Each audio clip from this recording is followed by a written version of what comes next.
մենք շատ դժվար, շատ տանջալից,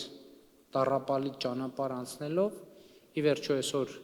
հասել ենք մի կետի, որտեղ կարող ենք արձանագրել, որ մեր պատմության այն ցիկլը, որտեղ մենք աշխարհաքաղաքական հանգամանքների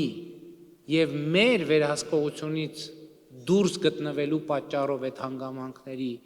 կորցրել ենք պարբերաբար մեր պետությունը, մենք այդ պատմական ցիկլը հաղթահարել ենք։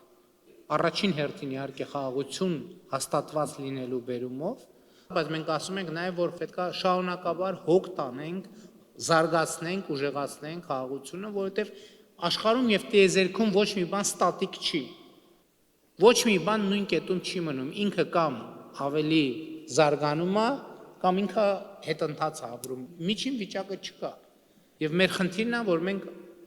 այն ինչ որ արձանագրել ենք, դա զարգանա, մեծանա, ուժեղանա, կայունանա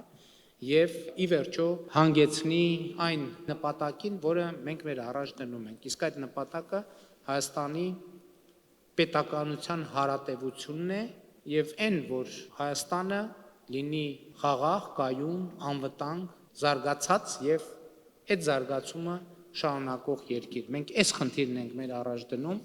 եւ իմ կարծիքով ստեղծել ենք բավարար նախադրյալներ այս խնդիրը լուծելու համար։